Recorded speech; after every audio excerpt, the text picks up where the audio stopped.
Welcome to Revenge Files, where we tell long-form, true-to-life fiction about family, pride, and justice.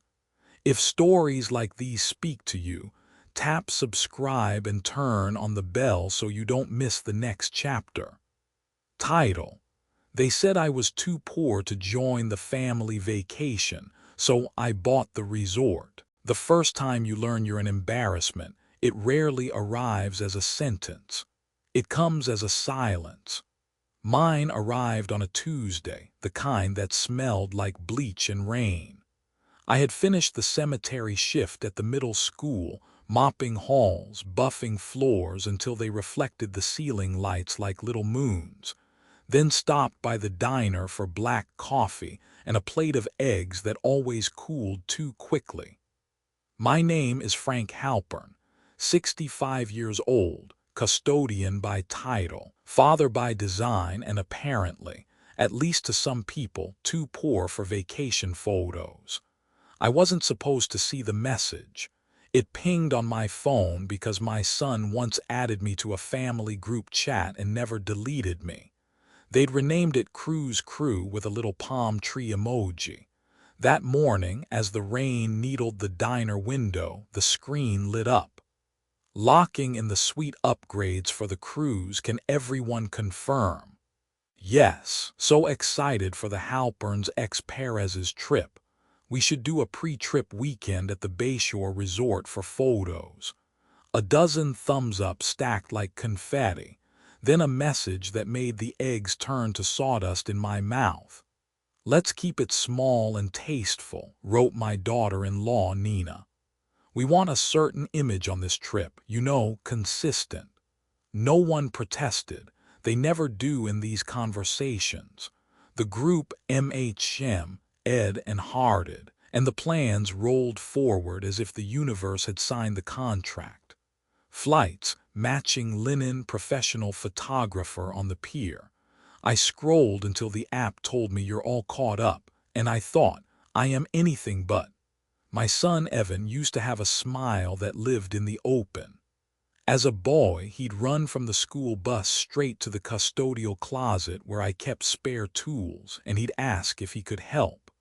I'd give him a rag and say, "We'll make the world shine, kiddo, one tile at a time." He believed me because children have a way of believing what their fathers say until the world edits the script. He's 32 now, a financial manager with suits that drape just so, a watch that recognizes his heartbeat, and friends whose parents know the right names at the right galas. Nina is kind in the way that satin is smooth. She glides over imperfections until she reaches something that snags. I have learned that I am one of those somethings. I took a sip of coffee and looked at my hands. They are the map of my life: calloused knuckles, a tan line where a ring used to rest, a scar from a summer I tried to fix a boiler no one else would touch. This is the currency I carry, not a heavy one in their eyes. The waitress Mabel topped off my cup. "You look like a man trying to swallow a stone," she said. "Just reading," I answered. "Bad news." "Not bad, just clarifying." I paid in cash, tip a little extra, step into the rain. Back in my apartment, 2 rooms over a hardware store that still smells like cut pine. I pulled out a shoebox I keep on the top shelf. Inside is the kind of history accountants call paperwork, and the kind of men like me call proof you weren't crazy to keep going. Pay stubs, union letters, a photo of Evan in a cardboard crown from a school play, and tucked into a manila folder, statements most people would laugh at until they read the names. I have never been a gambler. But years ago, when the school district cut hours and my nights stretched long, I started reading about companies the way some men read box scores. Quiet, steady businesses. Boring is beautiful. Travel, I noticed, is never boring, but the people who own travel prefer boring.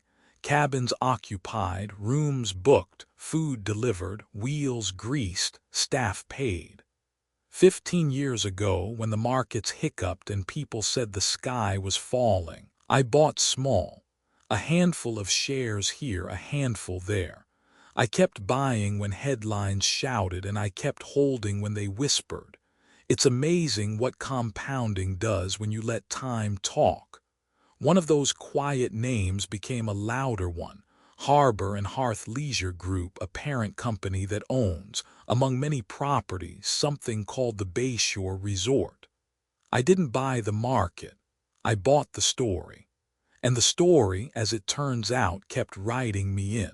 I set the folder on the kitchen table and phoned Allison, my broker. If a woman who answers you on weekends and tells you not to be stupid can be called that.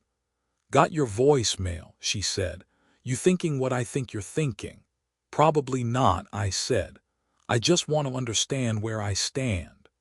"You stand," she said, typing I could hear through the line, "at 9.6% of Harbor and Hearth. That's not a shoebox number, Frank, that's a boardroom number." "I don't want a board," I said. "I want a family." She let the line breathe. "Sometimes the way you get one is through the other. There's a property vote next month. Bayshore needs CAPEX approval and a minority buy-in to complete the turnaround. If you increase position now, you'll have leverage. I know you don't care about that word, but the world does." "I care about being where my son is," I said. "They're doing photos at that resort. They think I don't belong." "Then buy your seat," Allison said, not unkindly. "And when you sit, don't gloat, just sit." After we hung up, I pictured Bayshore from the brochure photos.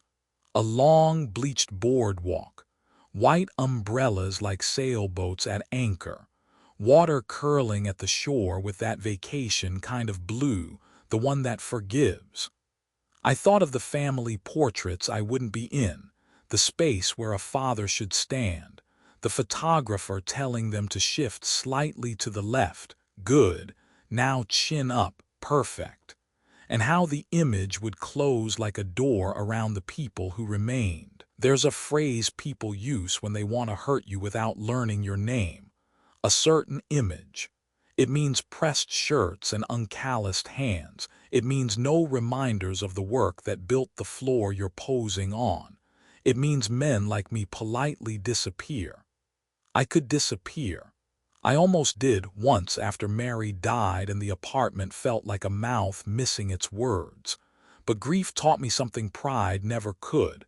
Vanishing is a choice, and so is staying.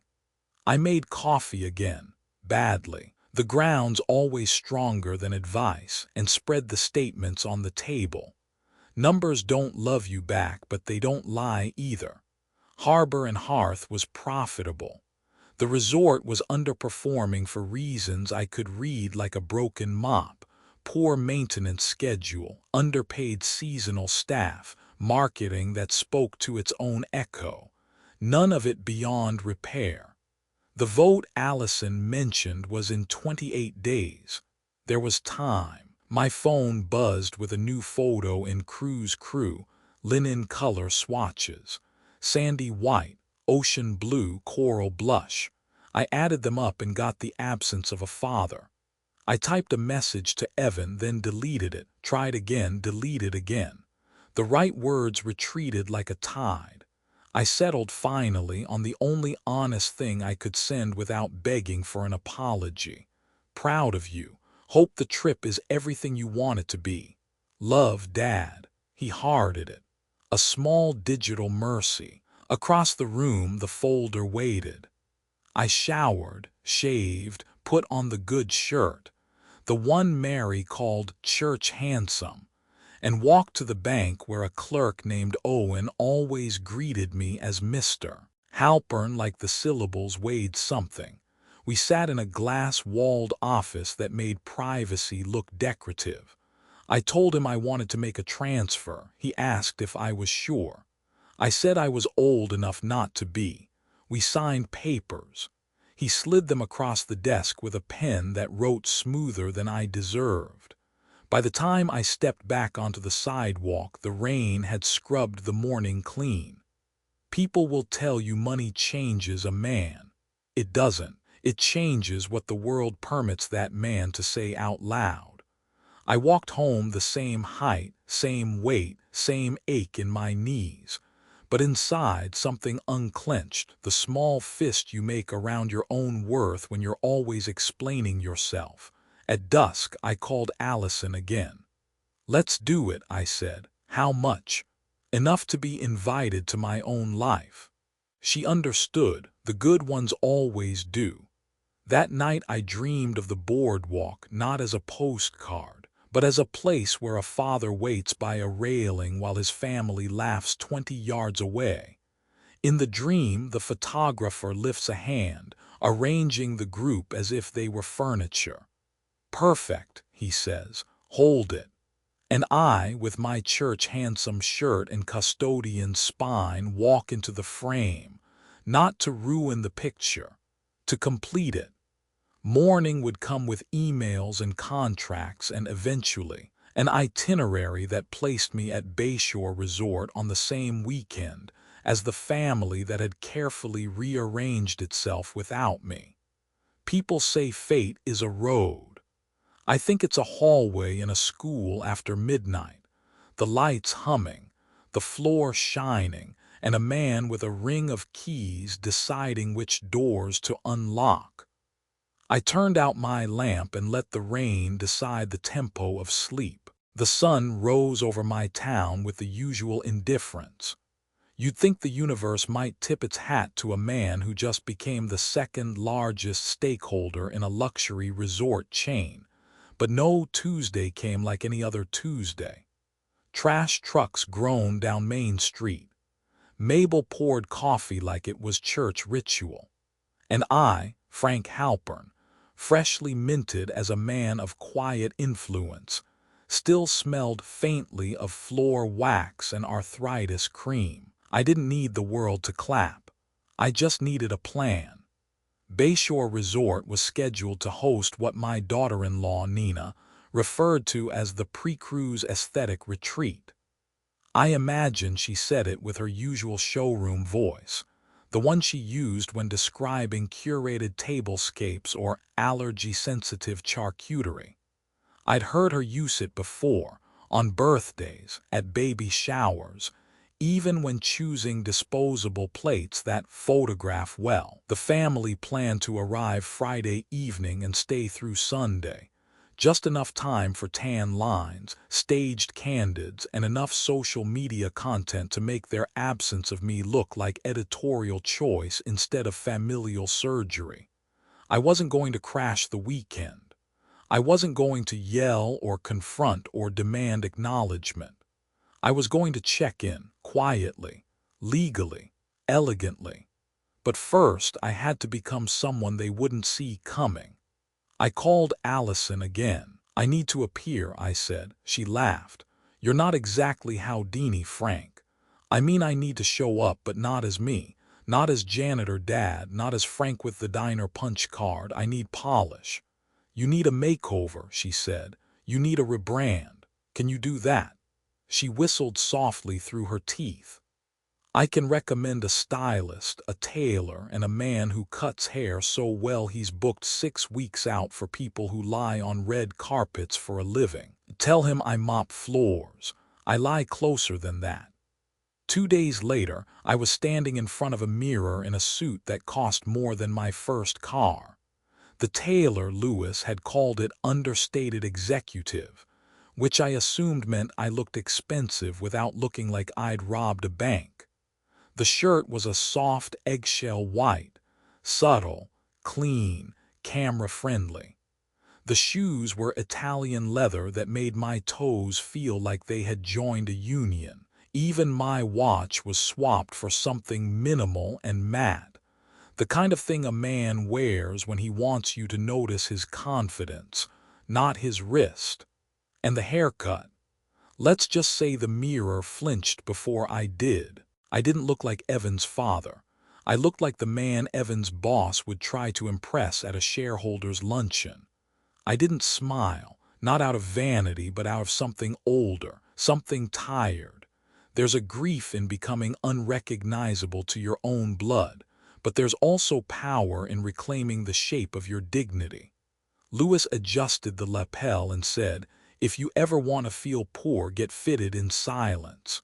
Then he winked.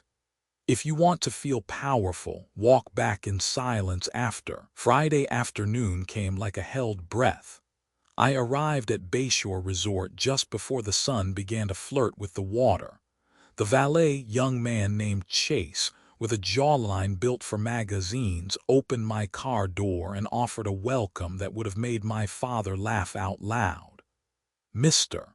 Halpern, we've been expecting you. The general manager will escort you directly to your suite. Your preferences have all been noted.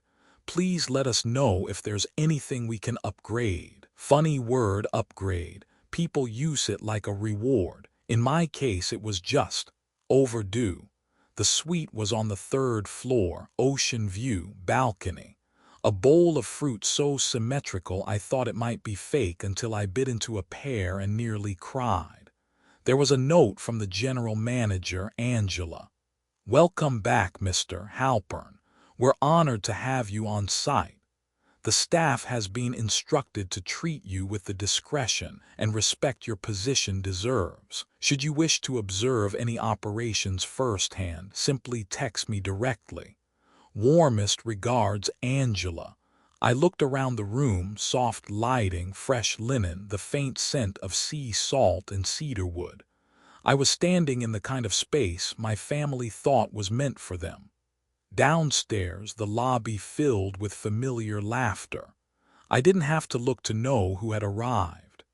Evan's voice, still carrying that confident, effortless glide, was joined by Nina's as she directed bellhops and fussed over luggage tags. "Be careful with that one, it has the crew's outfits. And please, can someone make sure the room has extra bottled water? I can't do tap." The kids were squealing about pools. Someone asked if the photographer had been confirmed. I stepped out onto my balcony, careful to remain just behind the curtain. Below me, they posed for selfies in the golden light, every face familiar and every gesture choreographed to say, "We belong here." I watched them the way a man watches birds migrating from a home they no longer recognize. Dinner that night was at the Seafire Lounge, the resort's most exclusive space. It was a sleek room with candle-lit tables, live jazz, and a view of the ocean that made everything feel like a movie. I didn't sit near them.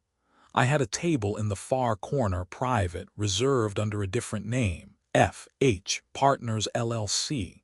Evan and Nina were laughing 2 tables over, sipping wine that the server told them was a gift from the house. They didn't know I was the house, or at least the one who paid for the roof. From my table, I heard a slice of their conversation. "It's crazy how much Dad's missed out on," Nina said, swirling her glass. Evan shrugged. "He wouldn't have fit in. I mean, look at this place." They toasted something after that. I didn't hear what. Maybe it was to new beginnings. Maybe it was to selective memory. The jazz band swelled into a Gershwin tune, and I let the music drown whatever else I might have felt. That night, I returned to my suite and stood in the mirror for a long time. The man looking back at me wasn't poor. He wasn't loud. He wasn't angry. He was patient. And patience, I've learned, is the art of letting someone write you out of their story and then showing up in the next chapter as the author. The family had no idea what tomorrow held, but I did. The shareholders' brunch was scheduled for Sunday morning in the Mariners' ballroom. All investors, especially major ones, would be invited, introduced, and given the floor. Evan and Nina had RSVP'd through their cruise upgrade package, thinking it was just a networking mixer with champagne flutes. They didn't know the keynote speaker was listed as Mr. Frank Halpern, strategic stakeholder, Harbor and Hearth Leisure Group. I closed the blinds, poured a glass of water from the tap Nina wouldn't touch, and whispered to no one. Let's begin. Sunday morning arrived with the kind of blue sky that resorts dream of. It was the kind of day you remember in photographs. The light just warm enough to flatter skin, the breeze gentle enough to tousle hair in a way that looks accidental and expensive. By 7:30, the Mariners' ballroom was already humming. Staff in matching beige uniforms placed silver coffee urns on white linen tables, filled pitchers with orange juice, aligned cutlery with the care of watchmakers. The podium was centered under a soft spotlight, and two banners flanked the stage. Harbor and Hearth Leisure Group, quarterly investor brunch welcome partners. It was the kind of gathering my son and daughter-in-law would never imagine I belonged to, where people traded portfolio whispers over croissants and where handshakes doubled as power plays. But today I wouldn't just belong. I'd be the reason the room existed. Upstairs, I tied my tie slowly. I wasn't nervous, not in the way people expect. There's a calm that comes with having nothing left to prove. When you've mopped up other people's mistakes for decades, a microphone and a few hedge fund managers don't exactly raise your pulse. I wore the same suit from Friday, the one Lewis had tailored like it was armor. My hair was combed neatly. My shoes shined so well I could see the room before I entered it. At 8:45, I made my way to the ballroom. No one stopped me. No one second-guessed me. That's what money does. It erases questions before they form. Angela, the general manager, spotted me near the buffet and walked over quickly. "Mr. Halpern," she said, her voice respectful but easy, "we're ready whenever you are. Your talking points are on the podium, but of course you're welcome to speak freely." "I always do," I said with a small smile. "And your family, should I arrange separate seating, or would you prefer—" "Let them sit where they like," I said. "They won't recognize me anyway, not at first." She gave a soft, knowing nod. "Very good." At 9:03 the ballroom was full. My family arrived fashionably late. I noticed them before they noticed me.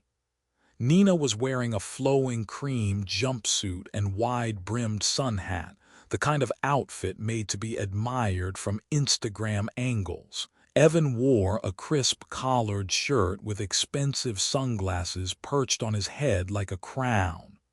Their kids looked picture-perfect. Coordinated outfits, summer-slicked hair, the kind of visual harmony that says we have everything together.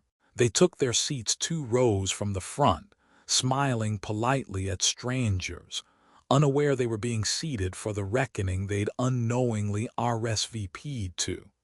At 9:10, the MC stepped up. "Ladies and gentlemen, thank you for joining us this morning. As many of you know, this quarter has been an exciting one for Harbor and Hearth Leisure Group. But no one represents our story of quiet strength and long-term vision quite like our next speaker." He paused, scanning the room. A man who invested not just his money but his faith in our mission long before it was fashionable. "Please welcome to the stage, Mr. Frank Halpern." Silence, then a soft murmur, then chairs shifting, glasses clinking, heads turning. I stood. From the corner of my eye, I saw Nina freeze. Then Evan blinked as if trying to adjust his vision. The man they'd dressed to avoid was walking toward the podium in their resort during their family trip, holding their silence in his pocket like loose change. I didn't rush my steps, let them sit with it. At the podium, I let the microphone adjust itself, let the silence hold. There's power in stillness, something most men forget when they chase respect. I looked out at the room and saw them. My son, my daughter-in-law, my grandchildren. They were now part of a room they didn't know I owned. I cleared my throat and began. When I was young, I cleaned buildings for a living, schools mostly. I raised a boy with scraped knees and a big laugh. I didn't wear suits. I didn't speak into microphones. I just worked day and night, paycheck to paycheck. I let the words settle like dust on polished tile. I bought into this company when people said it was a mistake, when the resorts were old and the stock was cheap. I believed in it, not because I knew travel, but because I knew people. I knew that no matter how digital the world becomes, people will always crave warmth, beauty, and belonging. I looked at Nina then, at Evan. I didn't flinch. I wasn't raised for boardrooms. I didn't go to Ivy League schools, but I believed in the slow work, the work that doesn't show up in vacation photos, the kind that builds something beneath you so others can stand tall. You could hear nothing but breath and ice shifting in glasses. I leaned slightly forward. People have asked me why I stay quiet, why I don't do interviews or post my face next to company logos. The truth is, I never needed to be seen to matter. Then I looked straight at my son. But sometimes it's good to be seen, just once, to remind the world that not all wealth looks like wealth, not all sacrifice shows up on spreadsheets, and not all fathers disappear because they want to. Evan's face didn't move, but his eyes shimmered. I wrapped up with something simple, not dramatic, not petty.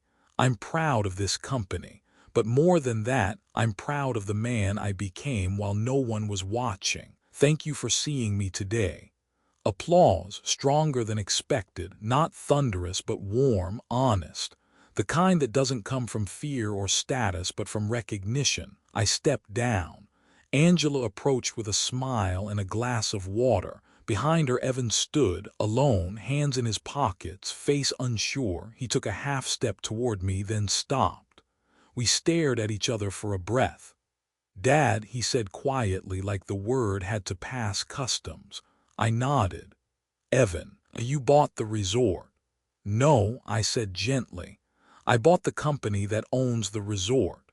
He swallowed. "I didn't know. You weren't supposed to." He looked down. "We should have invited you." I shrugged. "You did, just not the version of me you thought was worth seating at your table." Silence again. Then Evan said something I didn't expect. "You looked good up there."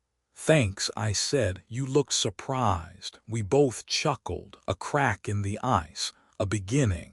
As I walked past him to the exit, Nina stared at me, stunned. She didn't speak. And I didn't stop. Because this moment wasn't about rubbing salt in the wound. It was about reclaiming something no one ever should have tried to take, my place. That afternoon, I sat alone in the resort cafe, a corner table near the window where the light touched everything gently, like forgiveness. The sea, framed by panes of glass and tall white curtains, glittered in the distance. The kind of view families take photos with. The kind I used to look at through cleaning supply closets and bus windows. I stirred my coffee. Real sugar. No creamer. No rush. No mop waiting in the corner. The table in the center of the room was loud with laughter. That table belonged to them, my family, still dressed in matching resort wear, though the laughter had thinned since the brunch. Nina was speaking, still animated, still trying to hold court. The kids were slumped in their chairs, half listening, half scrolling. And Evan, he kept looking over.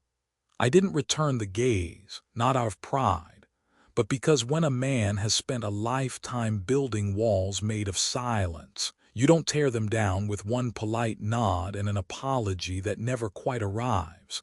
Let him come to me. Let him cross the tile. The server approached my table. Her name tag read Clara, and she had the same tired kindness I saw in school teachers who bought their own chalk. "Excuse me," she said, bending slightly. "Someone sent this over." She placed a plate of lemon pie in front of me, my favorite, not too sweet, tart like memory. "No note?" I asked. She smiled. only a request that it be served warm. I looked at the table across the room. Evan had turned his chair slightly toward me now, not enough to draw attention but enough to hope. A few minutes later he stood. I could see Nina grab his wrist, not harshly but firmly. The kind of hold that says, "Don't do this here." He pulled away, walked over. And for the first time in a very long time, my son stood across from me, not as someone with a title or a family of his own or a designer bag on his arm. He stood there as a boy again. "Can I sit?" I gestured to the chair. "Only if you're not here to explain."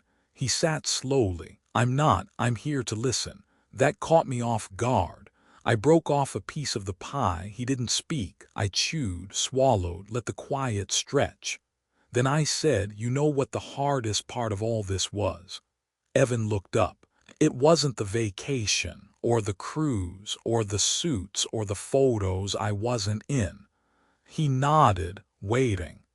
"It was realizing that somewhere along the way you became ashamed of me, and I didn't see it happening." He flinched barely, but enough.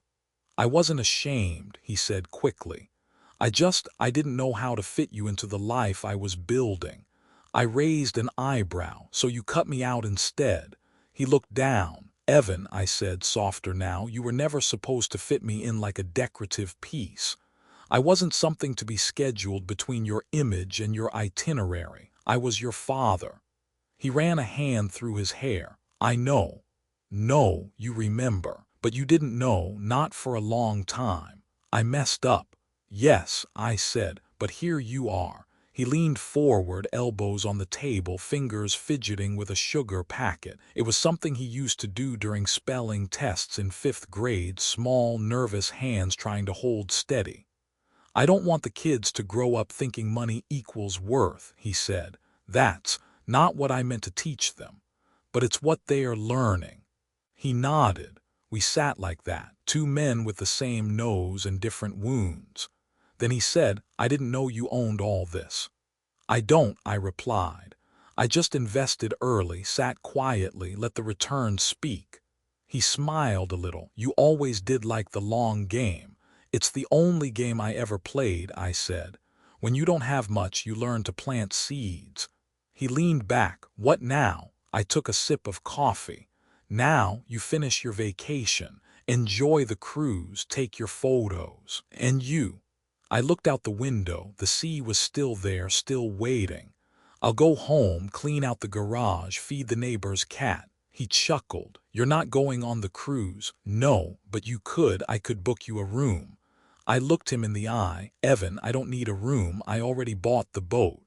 He stared at me. Then something cracked, not a sound but a softness. He started to laugh, not out of mockery but relief. Laughter that comes when the weight finally shifts.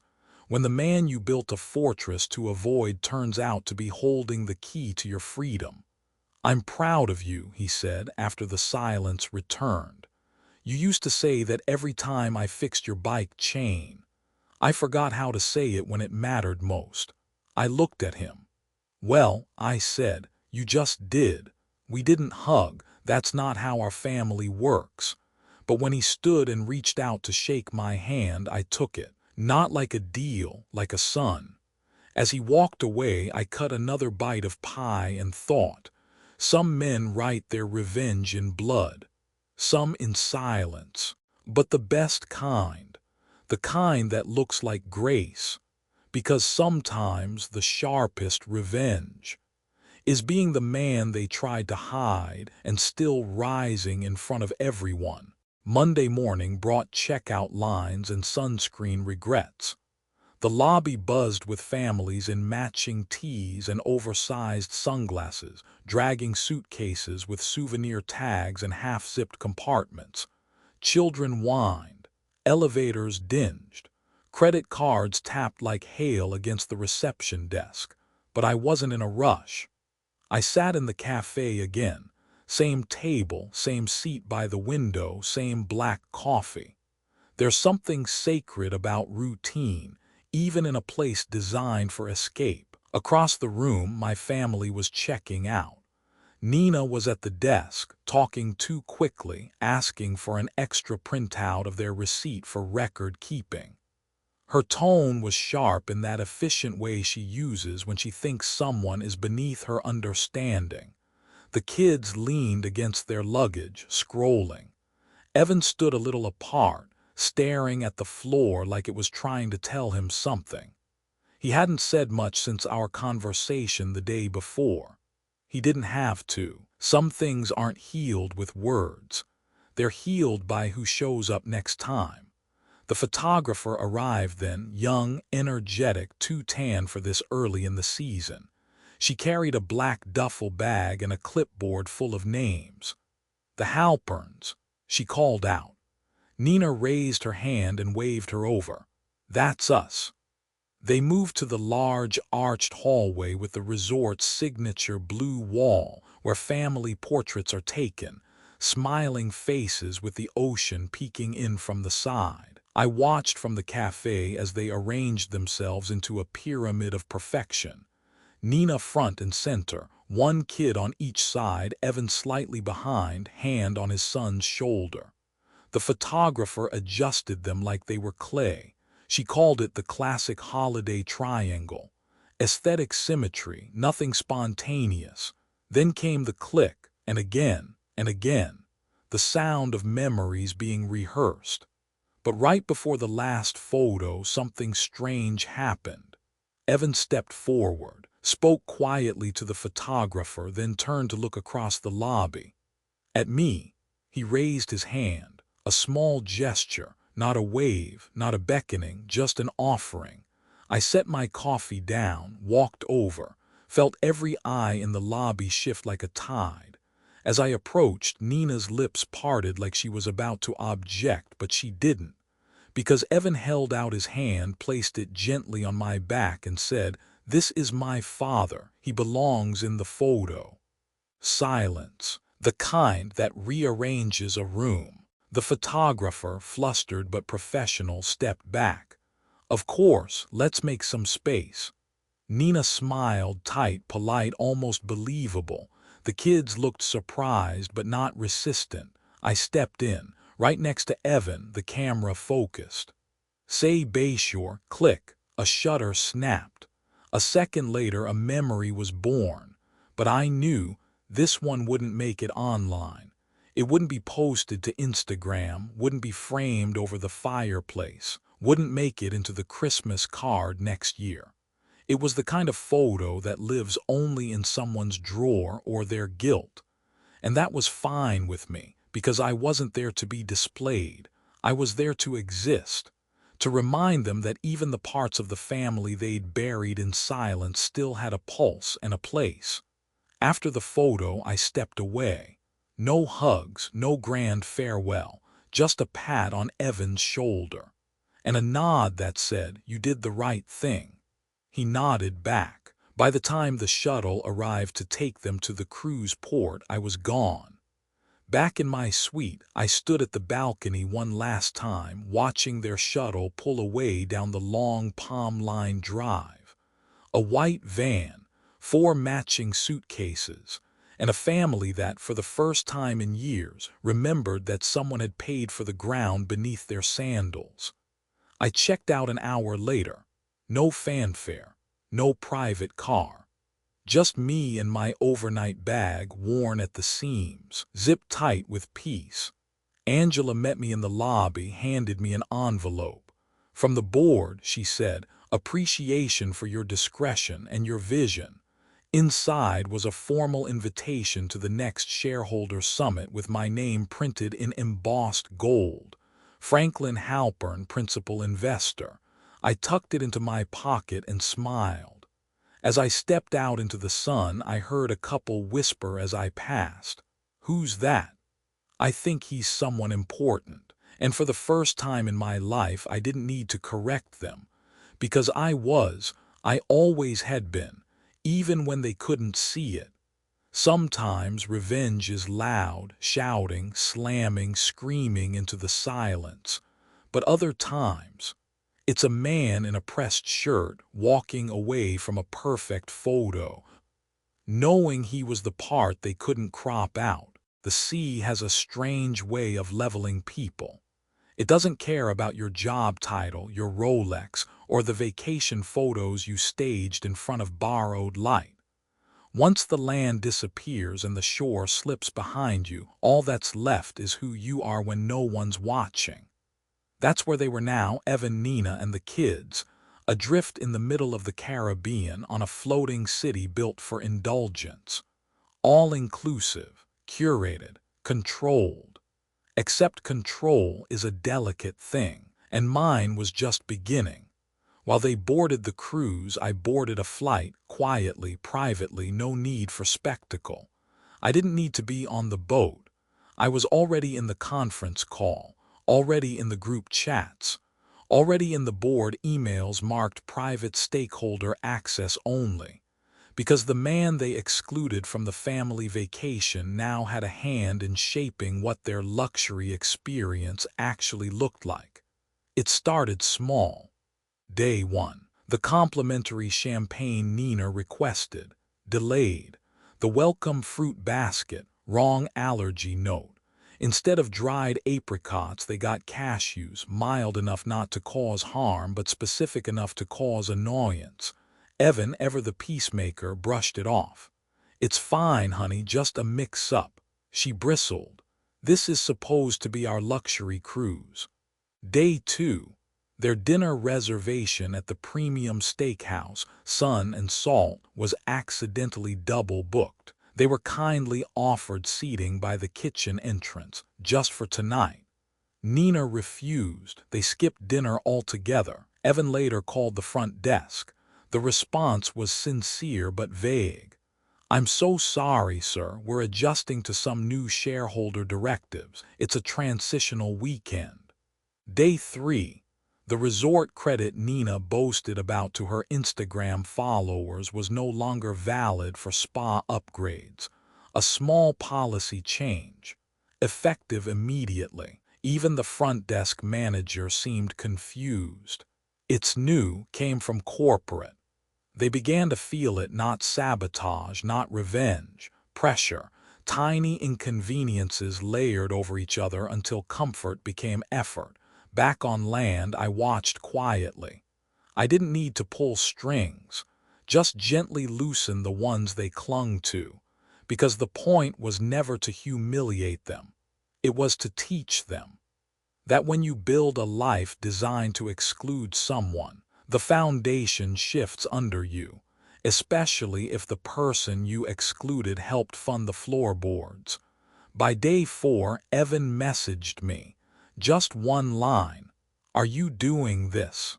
I didn't reply. He sent another. "They said a new partner is restructuring operations. Is that you?" Still, I said nothing. Silence is a luxury only earned when the truth already echoes without you. Meanwhile, the cruise continued. Kids complaining about boring activities. Nina asking 3 times why their room didn't have ocean-facing windows. Evan trying to enjoy himself and failing quietly. They had curated a life of control, and now the controls weren't responding. That night back at my apartment, I pulled out the old family album, not the digital one. The real one, photos yellowed with time, tape curling at the corners. Evan at age 5, covered in frosting at his birthday party. Mary God, I missed her, laughing in the kitchen with a baby on her hip and flour on her nose. We were happy once, not rich, not refined, but rooted. I held up a photo of Evan in his little league uniform, squinting at the camera with one shoe untied. I remembered that day. He'd struck out, twice, cried in the car. I bought him a milkshake anyway. "You showed up," he'd said later. "Even when I messed up, you showed up." That's what he forgot, that showing up doesn't always mean applause. Sometimes it means standing in the shadows, making sure the lights don't go out. The next morning, I sent him a message. Simple, short. "Hope the kids are having a good time. Tell them Grandpa says hi." No power move, No accusation, just a thread, something to hold onto. He replied 2 hours later. They miss you. I do too. I stared at the screen for a long time, then typed. Cruise ends Thursday if you want to stop by after the doors open. Always has been. No signature, no punctuation. Some things don't need to end with a period. They just need to begin again. Because revenge, real revenge, isn't about causing pain. It's about revealing absence. And then offering something better in its place. The ship docked on a Thursday. It rolled into port like royalty, sleek and shimmering under the mid-morning sun, the kind of entrance meant for cameras, for envy, for the performance of wealth. Hundreds of passengers disembarked, sunburned and smiling, dragging sand through velvet-lined walkways as they returned to the lives they momentarily paused. Among them, somewhere in that tide of luggage and linen shirts, was my son and his family. I didn't go to meet them, didn't wait by the gangway like the ending of a movie. That's not how real forgiveness works. You don't choreograph it. You leave the door unlocked and hope the right person knows how to knock. Instead, I sat on my porch. Just me, an old chair with a squeaky left leg and the slow rhythm of a neighborhood that hadn't changed in 20 years. A car passed. A dog barked. And I sat with a mug of coffee, no sugar this time. No bitterness left to sweeten. Around noon, I heard a car slow down out front. Didn't look right away. Didn't need to. The sound of familiar tires, of a door that closed too softly to be casual, told me everything. Then footsteps on gravel, a voice. Dad, I turned. Evan stood at the edge of the yard, suitcase in one hand, tie undone, wearing the look of a man who'd left something behind and finally realized what it was. Behind him, Nina stayed in the car. No children, just him, just us. You said the door was open, he said. I nodded. It still is. He looked down, shuffled forward, and for a moment I saw the boy in the Little League uniform again. Not the father of two, not the finance manager, just my son waiting to be let back in. I needed to come alone, he said, to say it without anyone rehearsing me. Then say it. He sat down on the second porch step, the one with the small crack we used to joke about fixing and never did. He ran a hand over his face. Then simply, I'm sorry. There it was, not a grand speech, not a Facebook post, just 2 words that came late but arrived dressed in truth. I didn't make him repeat it, didn't press for more. I nodded, then said something I didn't know I'd been waiting years to say. I missed you, son. He exhaled like the weight in his chest had been a house with no exit. We sat in silence for a while. The porch creaked. A breeze passed. Finally, he asked, why didn't you tell us? Tell you what? That you owned the resort. That you held that kind of power. Why not? Use it sooner. I looked at him, not unkindly. Because power used to prove your worth is just another kind of weakness. I never wanted to be respected because I was rich, Evan. I wanted to be respected because I showed up. He nodded, slowly. I spent the last few years building a version of success that made me feel safe, he said. A version where appearances kept me from feeling like I'd failed you. You didn't fail me. He looked up. No, you forgot me. You buried me beneath image and etiquette and Instagram, but you didn't fail me. You're here. He blinked and tears welled, not dramatic ones, not movie tears, just the kind that sneak up on a man when he realizes the bridge he thought had burned still holds weight. Can I come in? He asked. I stood, opened the screen door. Always. Inside, the air was cool, familiar. Old photographs still sat on the shelf by the stairs. Evan's third-grade science fair ribbon, a wedding photo from a marriage now weathered, a picture of Mary holding a newborn wrapped in a hospital blanket with a knitted blue cap. He walked over, picked up the last one. I forgot this even existed. I smiled. I never did. He set it down gently like it might break. Then he turned to me and said something I didn't expect. Can I bring the kids next weekend? I want them to know this part of me, this part of you. It caught in my throat, but I managed. I'd like that. Later, after he left, I sat alone again. Same chair, same porch.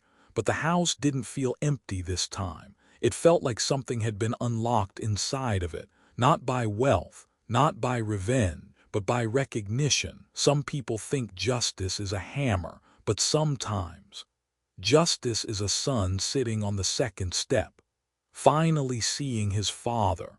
They arrived the next weekend just after noon. A silver SUV I didn't recognize pulled into the gravel drive, tires crunching like welcome drums. The back doors flung open before the engine stopped, and two kids spilled out, Max, the younger one with wild energy and skinned knees, and Lena, the older, more cautious one, already clutching a tablet she wasn't supposed to bring. They paused at the edge of the lawn, uncertain. Children can sense history. They don't need words to feel what's been left unsaid. And for so long I had been a shadow in their lives, a name on a holiday card, a man in stories when mentioned at all. Then Evan stepped out and waved toward me on the porch. "Come on," he said to them. "That's Grandpa." It hit me harder than I thought.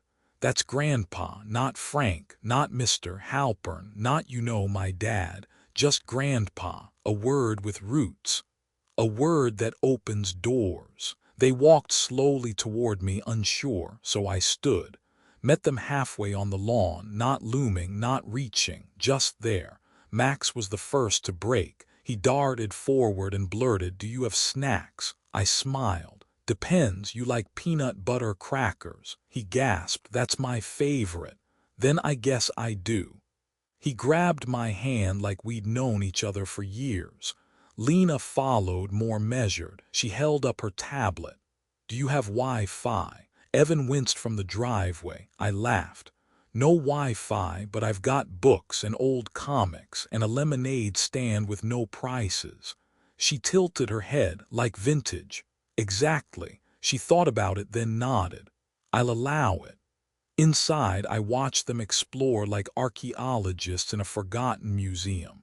Every object was new to them: Grandma's crocheted blanket, the ticking of the old wall clock, a bookshelf with spines faded by love. Max ran up the stairs. Lena wandered to the photo shelf. Evan stood next to me in the doorway and whispered, "It's like they're meeting a part of me they didn't know existed." I didn't look at him, just said, "They are." We sat on the porch while the kids played in the backyard, Max inventing rules to a game that made no sense, Lena trying not to roll her eyes but failing. Evan looked down at his hands. "I told Nina we were coming here. She wasn't thrilled." "She doesn't have to be," I said. "She just has to understand this isn't about her." "I think she does now. She's just not ready to say it." "That's fine." I've waited for longer silences to end. Then he looked at me and asked the question I didn't expect. "Do you want to come over for Sunday dinner?" I blinked, not because it was dramatic, but because it was normal, a phrase I hadn't heard in years, a simple offering, and yet I hesitated.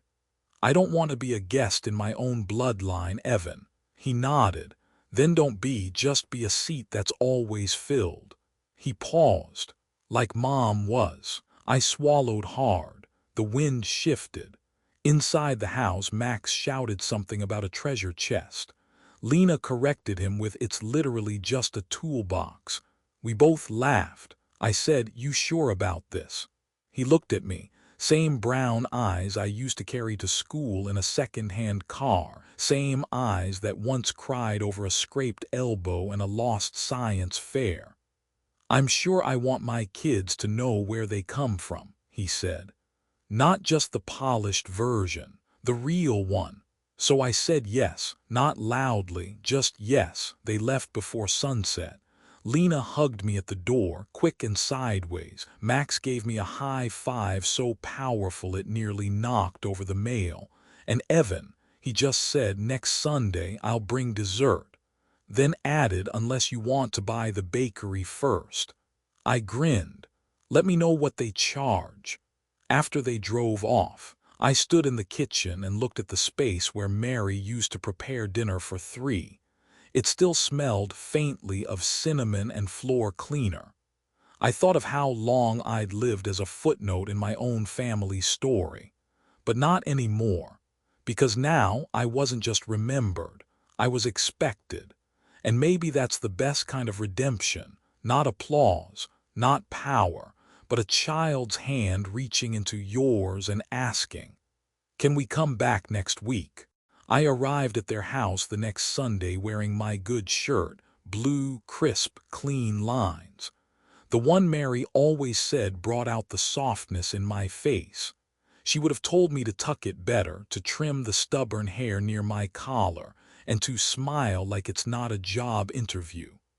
I heard her voice as I rang the doorbell. A small part of me expected no one to answer.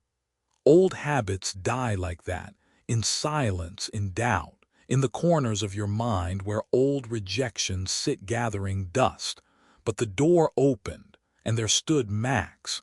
He wore a superhero apron 3 sizes too big and a smile that nearly split his face.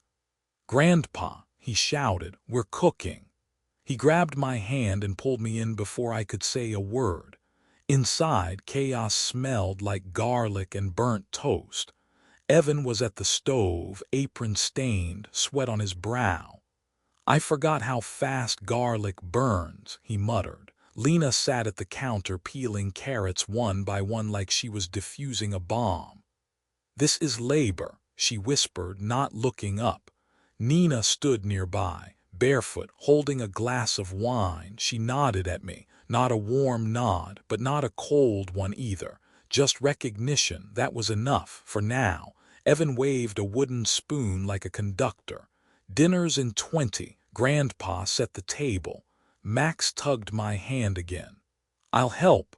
We went to the dining room, a long oak table with 6 chairs. I ran my hand along the surface. New polish. A bit too modern for my taste, but solid, honest. Max pointed to the seat at the head of the table. "Here," he said, "this one's yours." I paused, head of the table, a place of honor usually reserved for the patriarch. I looked at Evan through the doorway. He didn't say anything, just nodded once, not a performance, just permission, so I set the table.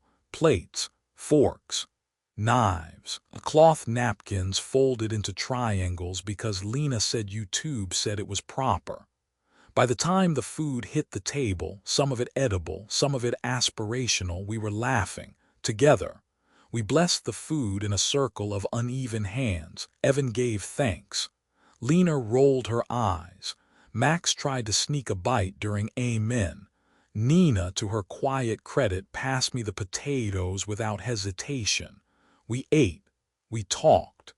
Not about the resort, not about money, not about apologies owed, but about now. Lena's school play. Max's obsession with frogs, Evan's attempt to build a treehouse and the hospital bill that almost followed, and Nina, even she joined in talking about how hard it was to find decent help these days. I almost reminded her who used to be the help, but I didn't, because revenge doesn't always live in reminders. Sometimes it lives in restraint. After dessert, Nina's homemade peach cobbler, shockingly good. Max yawned loud enough to wake the next county. "Can we watch a movie?" he asked. Evan looked at me. "Up to Grandpa." I raised an eyebrow, as long as it's not the one with the talking snowman. Max groaned. "Ugh, we're not babies." We settled on an old Western, popcorn, blankets, me in the middle of the couch, one grandkid on each side, both asleep before the hero rode off into the sunset. Evan stood behind the couch, arms crossed. "You good?" I nodded. "I don't know how to thank you," he said quietly. You don't have to." He looked at me like a man who'd just come out of a long, dark hallway. "But I will," he said. He meant it, and I believed him. That night as I drove home under a sky full of stars and silence, I thought about how far we'd come, from missed invitations to new traditions, from being too poor for their photos to being too present to be forgotten. Sometimes revenge is poetic, but other times revenge is this: a quiet seat at the head of the table, where your absence once lived. It started with a box. Evan showed up at my door the next Saturday, casual, no kids, no fanfare, just him holding a cardboard box like it weighed more than it should. "Found this in the garage," he said. "Didn't even know we still had it." I opened the flap. Inside, a pile of old photo albums, a few VHS tapes with peeling labels, and a blue binder labeled in Mary's handwriting. Family Recipes, Halpern Edition. I hadn't seen that binder in over 20 years. We sat at the kitchen table, same one I'd eaten thousands of lonely dinners at. Now it had 2 cups of coffee, one full, one slowly emptying. He opened an album. "Is that me in the astronaut costume?" I nodded. "Halloween, you wouldn't take the helmet off even in the bathtub." He smiled like a man remembering something through fog. "I thought I made that up." "Nope, I have the water bill to prove it." He laughed. It wasn't polite this time. It was real, warm. It stayed in the air longer than his footsteps used to. As he flipped pages, something shifted. He stopped at a photo. One I'd forgotten existed. It was him, maybe 9 years old, standing in front of our first apartment. He was holding a broom, my broom, with a tool belt comically oversized for his waist. "I used to follow you to work," he said. "Remember? Every Saturday. I told everyone I wanted to be like you. You said I was a superhero with a mop." He ran a thumb across the photo's edge. "Somewhere along the way I stopped saying that. I didn't speak." He kept going. "I think I was afraid to become you." I met his eyes. "You were supposed to become better than me, not forget me." He nodded. "I've been thinking a lot about that," he said. "How I built my success on a foundation I never honored. How I kept polishing the image, hoping no one would look beneath." He closed the album. "But the base was you, always was." He reached into the box again and pulled out the binder, the old recipe binder, Mary's handwriting on every page, annotated with notes like "needs more salt" and "Evan liked this one when he was teething." He opened it to a folded index card tucked in the back.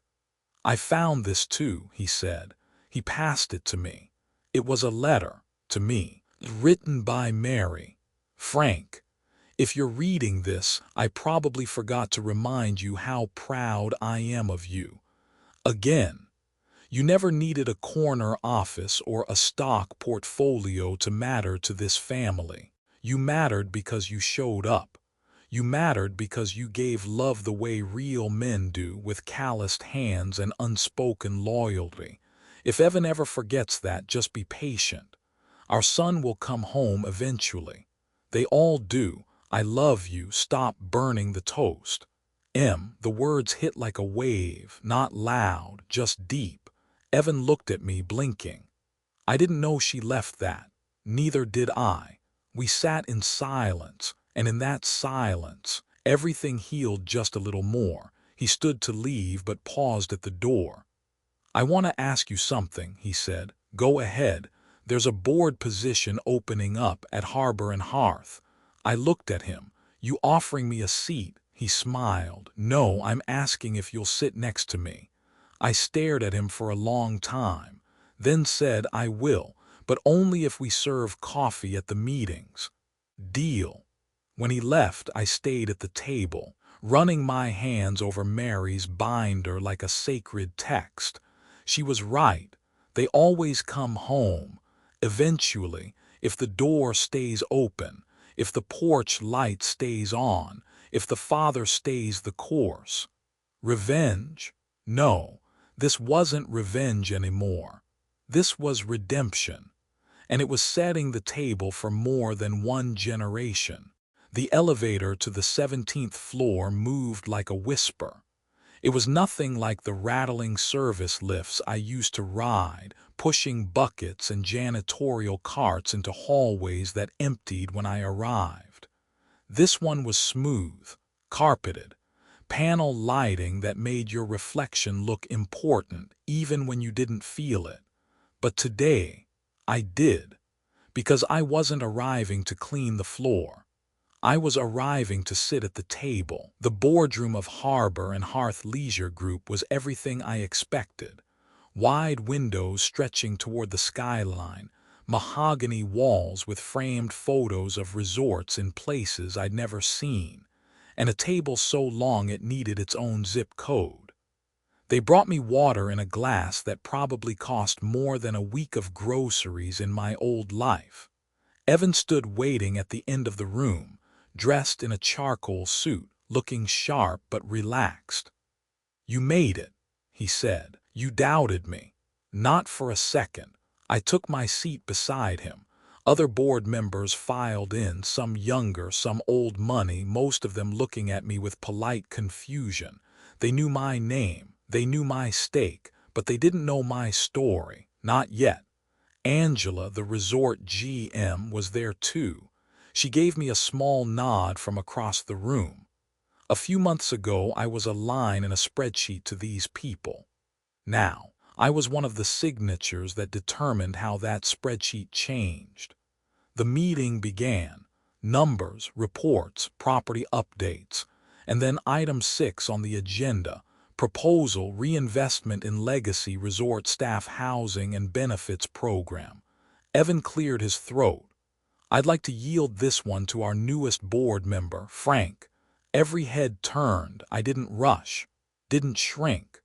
I simply stood and spoke the way I had for decades, clear, simple, and from the gut. "I used to be the guy who slept in the staff housing," I said. "The one whose shift started when yours ended.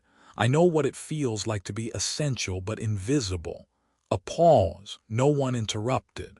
"So when we talk about upgrading guest experience, let's remember who makes that experience possible. Let's give them more than just paychecks. Let's give them pride, stability, a reason to stay." I looked around the room. These people are not expenses. They are our investment. Silence. Then applause, real, measured, earned. The vote passed. Unanimously, Evan leaned over and whispered, "You just changed a lot of lives." I looked at him. "So did you." After the meeting, a young woman approached me. Mid-30s, crisp blazer, nervous energy. "Mr. Halpern." "Yes. I'm in strategic partnerships. I wanted to say thank you. My father was a dishwasher at Bayshore, retired last year. I think he would have liked you." I smiled. "I think I would have liked him too." She held out her hand, and in that moment I saw something I hadn't seen in years: respect. Not because I had money, not because I owned stock, but because I remembered where I came from, and I dared to bring that truth into a room built to forget it. Later that evening, Evan and I stood outside on the balcony, the skyline stretching like a glowing ocean. "You were made for this," he said. "No," I replied. "I was made for mopping floors, raising you, and learning how to survive without being seen." He turned to me. "And now I teach people how not to disappear." Because revenge had transformed into legacy, into policy, into impact. I hadn't just bought back my dignity, I had institutionalized it. And that's something no cruise photo can capture. It had been 3 months since the brunch at the resort, 2 since I joined the board, and just over a month since Evan stopped calling me Dad like it was a term borrowed from a foreign language. Now he said it like he'd never stopped. I arrived at their house on a Sunday, as had become tradition. But this time something was different. For starters, the table had grown. Literally, a new leaf had been added in the center, extending the oak stretch just enough for an extra chair on each end. Max had made handwritten name cards with misspelled labels. Grandpa, Lena, and next to Evans he wrote, Dad #1. I held that one up. Should I be worried you've got a hash too? Evan laughed. Wait until he meets Santa. The food was better now too. Not perfect, Nina still overcooked the green beans, but the effort was real. She even made a salad with my favorite dressing, and though we didn't exchange many words, she met my eyes when she passed the bowl. Progress. After dinner, Lena brought out a binder. Look, she said, placing it in front of me. It was the family recipe binder Mary's, but this one had new pages, typed, some handwritten. One had a stain from what I guessed was peach syrup. Lena beamed. We're updating it. Max added, it's called the Halpern book now, with 2 generations. 3, Evan corrected. And then, without warning, he looked at me. You want to add something to it? I opened the binder, found a blank page, took the pen Lena offered and began writing in the margins. Sunday dinners, ingredients, 1 tired father, 1 stubborn son, 2 noisy grandkids, a table that took too long to get full. Salt heat time, serve warm, no apologies needed. When I looked up, Lena had tears in her eyes. Nina turned away, pretending to tidy plates. And Evan, he nodded, a quiet nod, a knowing one. The kind sons give their fathers when words aren't enough and they don't need to be. Later that evening, after the kids had gone to bed and Evan had walked me to my car, he said, I've been thinking. I waited. There's a shareholders' retreat next quarter, families invited, spouses, kids, guests. I raised an eyebrow. You inviting Nina or warning me? He smirked. I'm inviting you. I leaned against the hood. Why? Because you're not just part of the business now. He paused.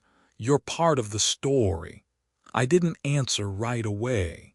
Just looked up at the stars, the kind that used to slip past me during late-night janitor shifts, the ones I swore I'd name when I had time. Turns out I didn't need to name them. I just needed to let them shine where others had forgotten to look. Finally, I said, book the room.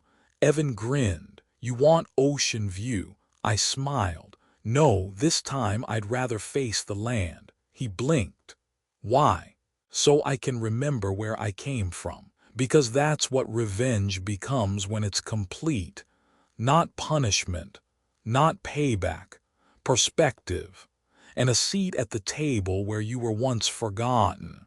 The shareholders' retreat was held in Napa, someplace with rolling hills and wide-open sky, the kind of place where money goes to breathe deeply and wear linen.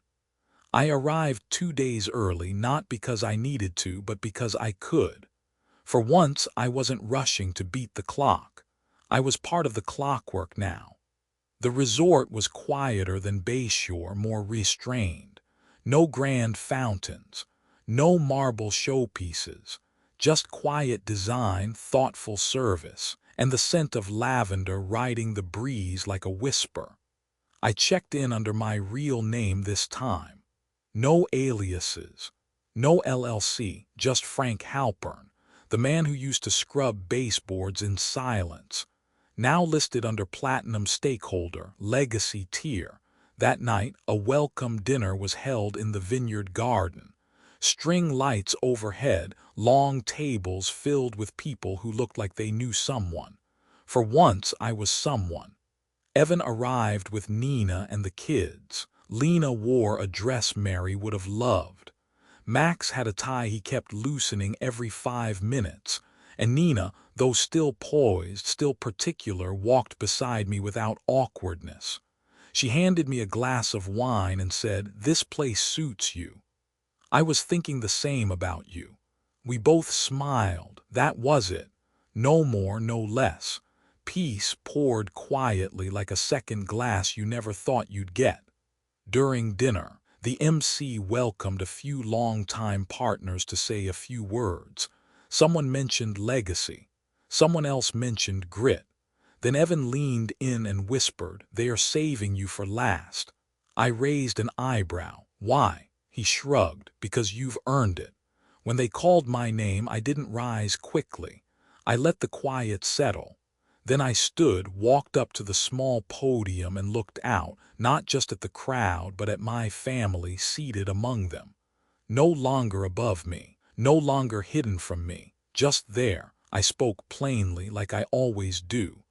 I spent a good part of my life behind the curtain, not in shame, just in service. I let that sink in. My name wasn't in the headlines, and I didn't network over wine. I pushed brooms, paid bills late, and raised a boy who outgrew me before he understood me. Evan looked down for a moment, then back up, proud. But here's the truth. Legacy isn't built by the loudest. It's built by those who show up, quietly, every day, without applause, without hashtags, without an audience. A murmur moved through the guests, the kind that comes when a room realizes something deep just passed by them and they want to reach back and touch it. I glanced at Max, who was whispering to Lena, then back to the crowd. "My grandchildren know me now," I said. "Not because of this title, not because of shares, but because someone finally opened the door that had been closed for too long." I paused. Let this be a company that opens doors. Applause rose, not out of duty but resonance. When I returned to the table, Max jumped up and shouted, "That's my grandpa." Lena rolled her eyes but didn't correct him. Even Nina clapped, not just politely, but with pride. That night before bed, Evan knocked on my suite door. He handed me a small box. Inside was a plaque, walnut frame, bronze letters, Frank Halpern, founding partner in spirit. "The work that no one sees builds the world everyone wants." I ran a hand over the lettering. "You had this made." He nodded. "For the office, yours if you want it." I stared at it for a while, then looked at him. "I don't need an office," I said, "but a shelf near the coffee pot would be nice." He laughed. "Done." When he left, I set the plaque down gently on the dresser and sat at the window. Below, families moved under the warm lights, wine glasses chiming, stories being shared. But mine was still unfolding, not behind closed doors, not in whispered apologies, but in public, at last. Because revenge, at its best, isn't a weapon, it's a mirror. And finally, they could all see me in it. 2 weeks after the retreat, I got a letter. Not an email, not a message through investor portals or automated updates. A real letter, thick envelope, cream paper, my name written in ink that felt personal. It was from my lawyer, not urgent, but not ordinary either. Inside was a draft of my will. It's strange how power brings you full circle. All those years I worked 3 jobs, every penny went to diapers, rent, shoes on sale, groceries that never felt like enough. Back then my will was just keep going, but now there was more to leave behind than just memories. There were decisions, real ones, who gets what, who carries the torch. I called Evan that evening. "Busy?" I asked. "Just watching a documentary on bad parenting," he joked. "Why?" "I'm updating my will." He paused. "Everything okay?" "Everything's better than okay. That's why I'm doing it now." We met at the park near the house he grew up in. The one with the swing set I built from scrap wood in 2 weeks of overtime. The swing was still there, rusty, but standing. I handed him a copy of the draft. He didn't open it, he just looked at me. "I don't care what's in it," he said. "You should." "I only care about one thing," he said. "That we're here, that you still call, that Max asks about you before bed." I smiled, even after I made him eat green beans. Especially after that. We walked for a while, no agenda, no business, just father and son talking, breathing, forgiving in the spaces between words. He eventually asked, "You giving everything to the foundation?" I nodded. Most of it, harbor and hearth, will go on, but I want something that outlives my name. A scholarship fund, staff housing, mental health resources for custodial workers. Real things, quiet things. He nodded slowly. I want to help. You already are. Then he said the one thing that truly mattered. You know, when the time comes, I don't want your money. I looked at him. I want your chair. I blinked. The one at the table. No, he said. The one on the porch. The one where you sat and waited for me to come home. And that's when I knew. The real inheritance was already passed down, not in stock options, not in board votes, but in how he'd raise his own kids. Back at home, I added one last line to the will.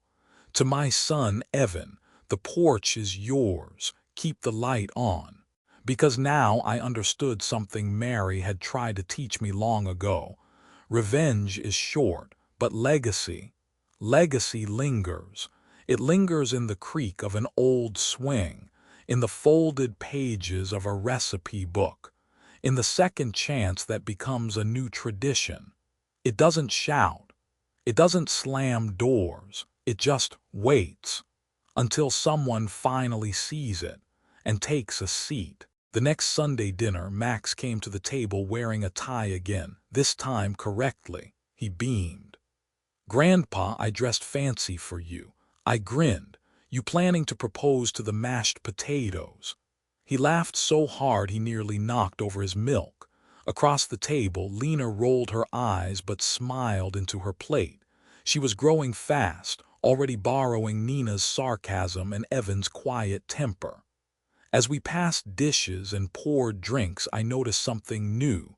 Questions. The kind kids ask when the world starts opening beyond cartoons and spelling homework. Max asked first. "Grandpa, why didn't you come on the cruise with us?" Silence. Forks paused midair. Evan looked up. Nina froze, unsure whether to intercept or let it play. I sipped my water, then answered simply. "Because I wasn't invited." Lena blinked. "Wait, really?" Evan cleared his throat. "It's more complicated than that." "No," I said gently, "it's not." And then I looked at Max. Sometimes grown-ups make mistakes. They forget who built the table because they are too busy choosing who sits where. He frowned. "But that's not fair."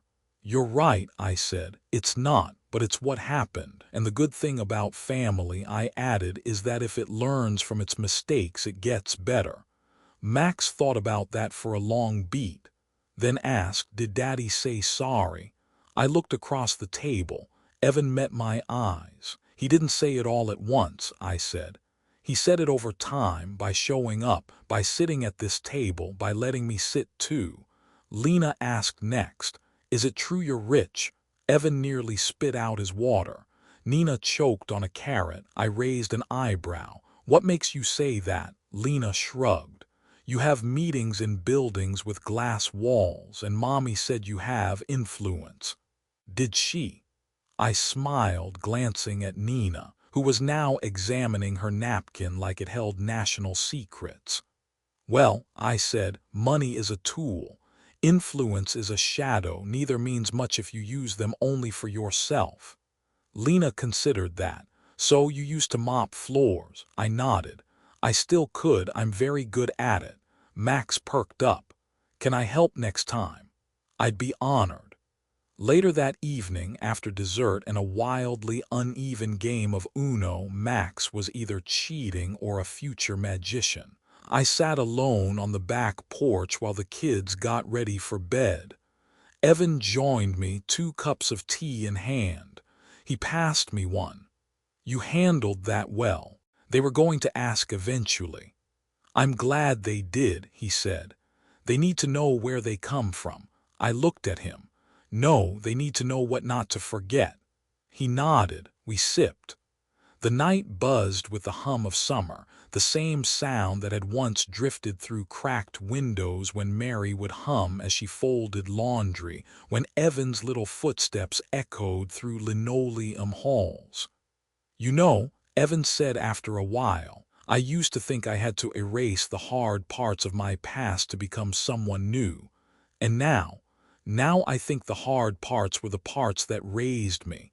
We didn't say anything for a while. Then he turned to me and asked, "Do you ever wish you had said something sooner about who you were, what you owned?" I thought about it. "Sometimes," I said, "but I've learned something." "What's that?" "There's power in being underestimated." Evan tilted his head. "Why?" "Because when the world thinks you're invisible, your impact becomes impossible to predict." He smiled slowly. "I'm glad they see you now." I looked inside the house, at Max peeking through the curtains trying to catch a firefly, at Lena seated on the stairs pretending not to listen but catching every word. They're not the only ones. Because the truth is, revenge isn't about being seen. It's about making others see themselves more clearly through the mirror you quietly became. And now my family saw who I was, what I'd built, and most importantly, what I never stopped offering them: a place to return to. The last chapter of any story doesn't always come with an announcement. No music, no grand applause. Sometimes it arrives like this: a quiet morning, a porch in autumn, and a letter in a child's handwriting. It was Max again. He'd handed it to me after Saturday breakfast, looking suddenly shy. "For school," he mumbled. "We had to write about someone we admire." He ran off before I could ask questions, back to the living room, where cartoons waited like loyal friends. I unfolded the paper carefully. Loose leaf, bent corners, a few backwards letters, and then this: "The person I admire most," by Max Halpern. "I admire my grandpa. He used to clean schools. Then he got rich, but he stayed nice. He always eats my mom's green beans even when they are gross." One time my dad said my grandpa bought a whole boat, but he didn't do it to be cool. He just wanted to be where his family was. My grandpa is brave, not like superhero brave, but quiet brave. He doesn't need to be the boss, but he still makes people listen. He teaches me stuff like how to shake hands the right way and how to wait even when you're mad. I want to be like him. I want to grow up and be important, but also nice, just like Grandpa. P.S. He also makes the world's best peanut butter crackers. I folded it back up.